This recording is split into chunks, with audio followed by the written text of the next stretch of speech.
Good morning, students. In today's class, we will study Module 3, that is, the main chapter is feedback amplifiers. In the previous semester, you have studied about feedback amplifiers, that is, general feedback structure. What do you mean by a general feedback amplifier? What do you mean by a positive feedback amplifier? What do you mean by a negative feedback amplifier? And how technologies of feedback amplifiers are there? And all those things you have studied in the your basic electronics subject. And in today's class, we are going to study in more detail about the feedback amplifiers. And this diagram shows the general block diagram of the general feedback structure of the amplifier. Okay, and as you know, the amplifier may be feedback can be either negative, that is also called as degenerative, or positive, that is a regenerative amplifier. Okay, because of the some of the properties which is helpful in the negative feedback amplifier, that is desensitizing the gain, and as well as the reduction in the nonlinear um, reduction in the nonlinear distortion, reduce the effect of noise, control of the input and output impedance, extend the bandwidth of the amplifier. Those are some of the main properties of the feedback amplifiers, and we'll, because of those helpful properties, we are most of the time we are going to apply the negative feedback amplifier. This is the general feedback structure of the amplifier. Mainly, it consists of a amplifier circuit and a feedback network. Amplifier and as well as the feedback network, and this is source and the load. Okay, here in this general feedback structure, what we have shown in this figure, that is also known as signal flow diagram. Okay, and here each of the quantities x, okay, each of the quantities x can represent either a voltage or current signal. Now, the open loop amplifier has a gain of say A, thus its output is said to be x naught. Okay, if its output is x naught and the input is xi. Okay, since this is an open loop amplifier, so from the source whatever the voltage is coming is nothing but the xi only, and hence the amplifier gain is equal to is nothing but x naught by xi. Okay, open loop amplifier gain is x naught by xi. So the input x naught is related to the input, the output x naught is related to the input xi, as by x naught is equal to a into xi, a into xi. Okay, and in this way we can call this as equation number 1. And now the output x naught, when we will consider the feedback network, the output x naught is fed to the load and as well as the feedback network. Okay, this x naught is fed to the load and as well as the feedback network. Okay, and that will produce a sample of the output. Say this sample is referred as xf, and this xf is related to x naught by the feedback factor beta. Okay, this feedback signal sample xf is related to the output x naught by the feedback factor beta, and hence the feedback factor is equal to xf is equal to the sample xf is related to x naught by the feedback factor. Therefore, xf is equal to beta into x naught. Call this as equation number 2. Okay, the feedback xf is subtracted from the source signal xs, which is the input to complete the feedback network. Okay, and this feedback xs, okay, is subtracted with the feedback is xf, right? The source signal is subtracted from the feedback network, and that is going to be nothing but our input to the amplifier. Okay, and that will produce the signal xi, which is the input to the our basic amplifier. Okay, that is input to the our basic amplifier. Now call this as equation number 3. Okay, xi basic input to our amplifier is source signal minus feedback signal. Okay, and now the this subtraction that makes the feedback negative, and that negative feedback reduces the signal that appears at the input of the basic amplifier. Okay, that will reduces the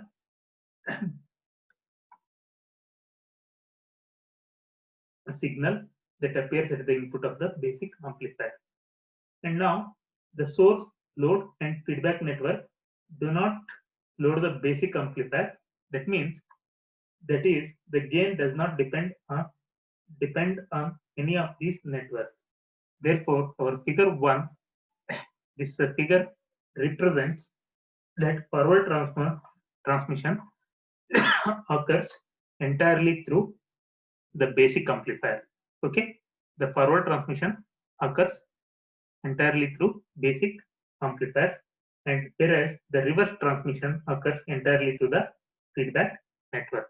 The reverse transmission and occurs entirely through the reverse transmission. Okay, reverse transmission occurs entirely through the feedback network. Right.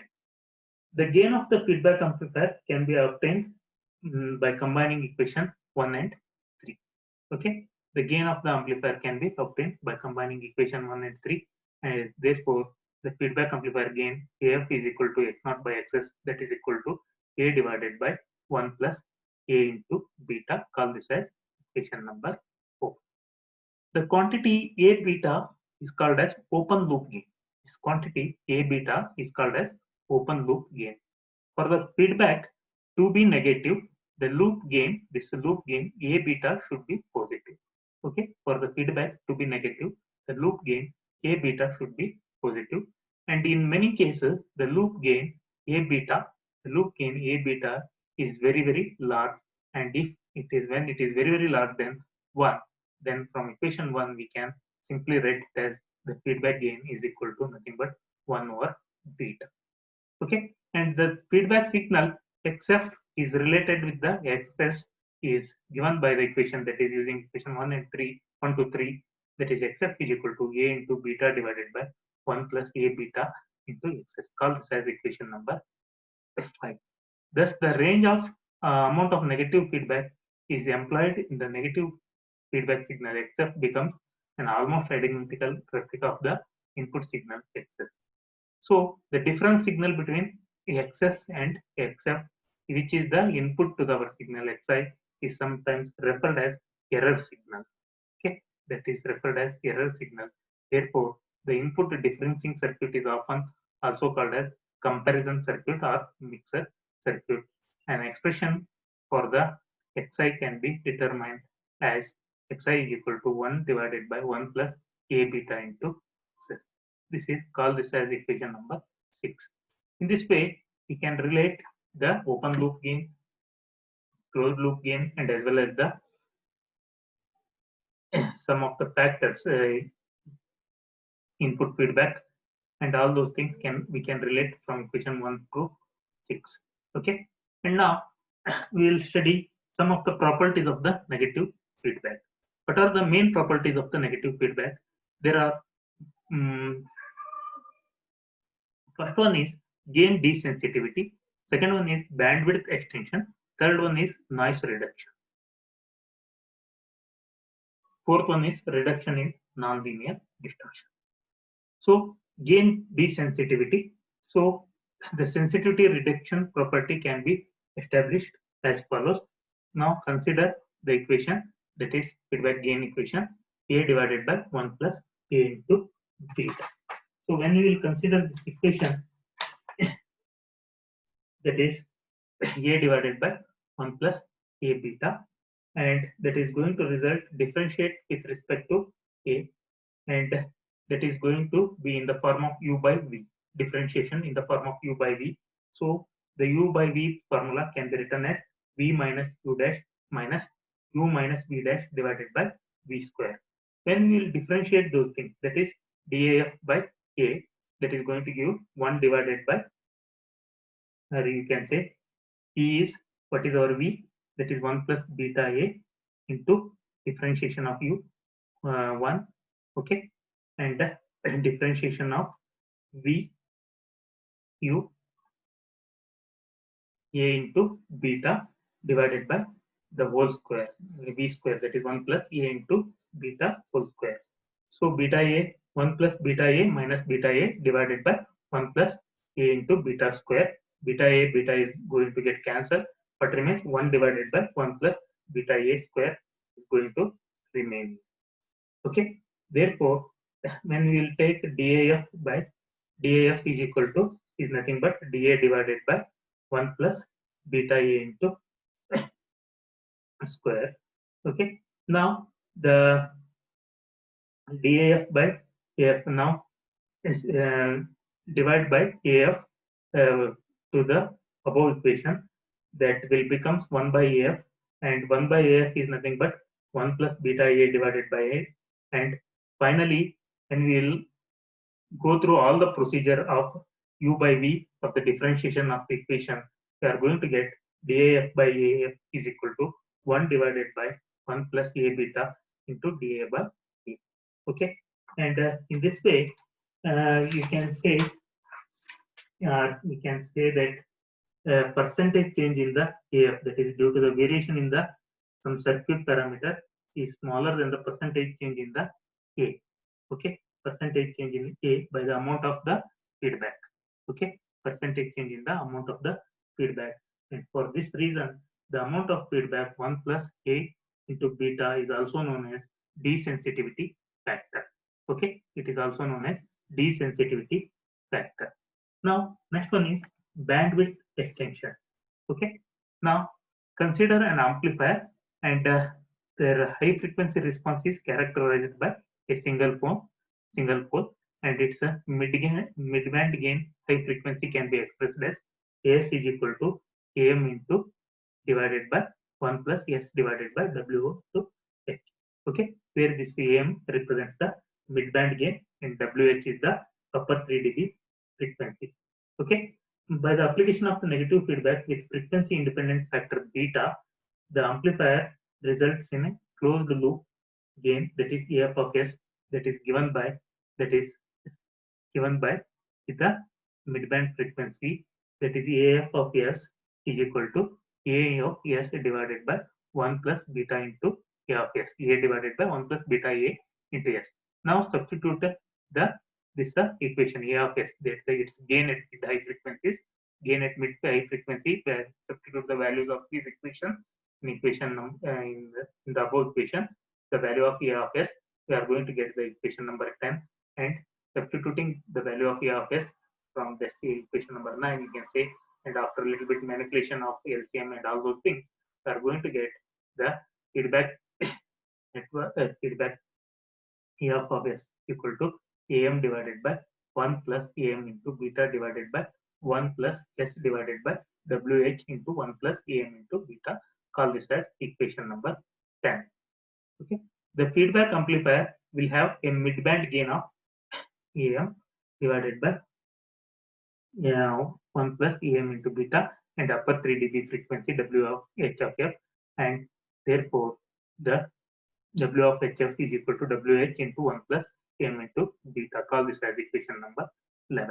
So the upper 3 dB frequency is increased by a factor equal to the amount of feedback. Similarly, the feedback amplifier with lower 3 dB frequency is given by, that is WLF is equal to lower frequency WL divided by 1 plus AM into beta. Okay, and the amplifier bandwidth is increased by the same factor by which midband gain is decreased here. Okay, here the amplifier bandwidth is increased by the same factor by which the midband gain is decreased. Okay, and manipulating the gain bandwidth product of at a constant value, and that is illustrated in this figure. Okay, and that is illustrated in this figure. Okay, by application of the action of the negative feedback, extending the amplifier bandwidth will minimize the change in the gain magnitude and including the change with frequency that has been shown here in this figure. Now, next is noise reduction. So negative feedback can be employed to reduce the noise or interference in an amplifier, or more generally, you can say to increase signal to noise ratio.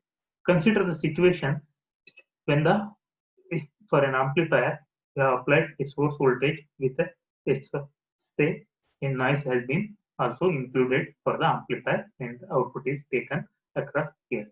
So for this amplifier, we can write signal to noise ratio as Vs by Vn. Okay. For this amplifier, we can write the signal to noise ratio for figure A is Vs by Vn. Similarly, now consider the figure B, and here in which we have considered two amplifiers, say A1 and A2 with a feedback network beta and a source voltage applied here, and we are going to take the output here. Now, what is going to happen? So, when you will assume that another amplifier, that is stage 2, that is this amplifier stage 2 A2, it is will not suffer from noise problem. Okay, it is not suffering from any noise problem, but at stage 1, and it is suffering from a noise Vn. Okay, and this then the voltage of the circuit can be, the output voltage of the circuit can be found by using the equation by applying the superposition of this for this circuit, that is V0 will become V0 will, when we will make the short circuit for this one by applying the superposition theorem, the first thing is Vs is equal to A1 into A2 divided by 1 plus A1 into A2 into beta, A beta, that is gain into beta. Okay, 2 gains A1 into A2 divided by 1 plus A1 into A2 into beta. Okay, this is by applying the superposition theorem. Now we'll make this short, and now the center Vn into A1 divided by 1 plus A1 into A2 into beta. Okay, so this is the second term what we are going to get by applying the superposition for this above circuit. Then the signal to noise ratio at the output will become Vs by Vn into A2, and this A2 is higher gain in the original case. Okay, in this way we can have